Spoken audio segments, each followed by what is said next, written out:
Hi. Steve Futterman from CBS News. I wanted to ask you, we know the history of this program. We're in a very interesting time in our country. Can you talk about the importance of having a program in a democratic society where you're able to poke fun at people like the president, the woman who ran against him? Yeah, I can talk about that. I think the thing about broadcast that you're always aware of is that you're on in all 50 states. And not all of them are going to agree with what you're doing. And if you seem to have a clear bias, I think people stop listening and resist the show. So I think you just have to be, philosophically, who's ever in power should be questioned. And that's sort of what we do.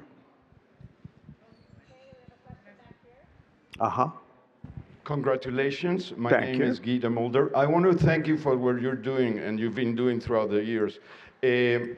How important is it for you to analyze reality and to make us feel that we can change whatever is going on in this country, which is horrible? Well, you have a strong point of view, which is great. I think that this was a year that it was incredibly important to us that we get it right, because we knew this was going to be an important election, and it was one of the most amazing years we've ever had because everything changed every day. There was never, you'd write an opening and it'd be fine on Wednesday, it was obsolete by Thursday. You'd do something on Friday and then he'd do something on Friday night. It just is, and because it's live, it has to be accurate and it has to be of the moment, and it only works if it's fresh and if the point of view is clear, and most of all, because it's funny. And if it's not funny, we wouldn't do it. Yeah. Hi, Lauren. Ross Crystal from Showbiz Express. In all the years, what is the line where you say, we can't go over? I think occasionally we do go over, but not because we didn't think about it. I think that you try and make sure always that it's a clean hit, that you're not just going after somebody because it's an applause line or because it's easy. And anytime, we used to run into it a lot on Update. Some celebrity is in a bad photo and you can make a joke, And you go, well, we should be brighter than that. Thank you. Okay. Thank you. Oh. Hi. Congratulations. Thank you. So many amazing moments this season. Do you have one in particular that stands out as your favorite? Well, I think we nominated, the producers anyway, nominated Dave Chappelle's show because it was right after the election, and we were writing the show Tuesday night. The results were coming in. Dave had to change what he was going to say. We had to figure out how we were going to open.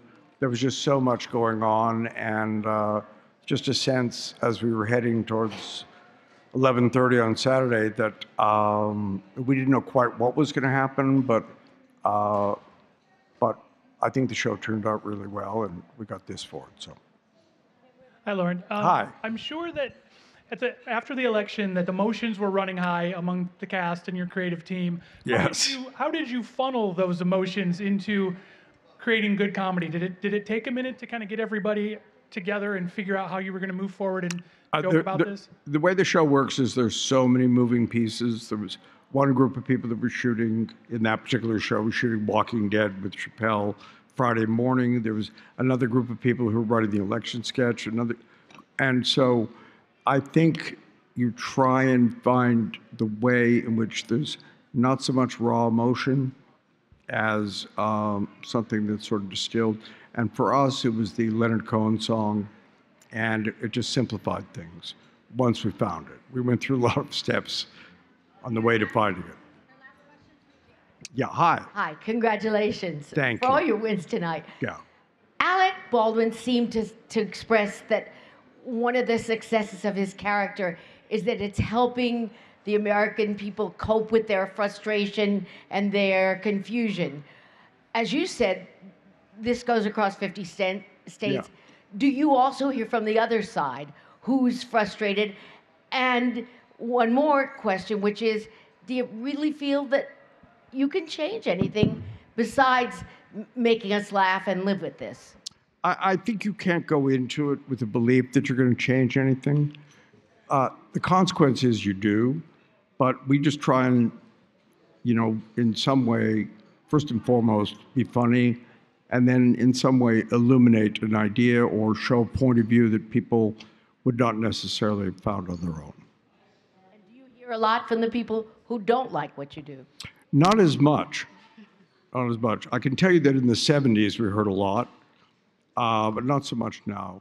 I think a little bit online, but I don't think there's anybody watching who doesn't know what we do.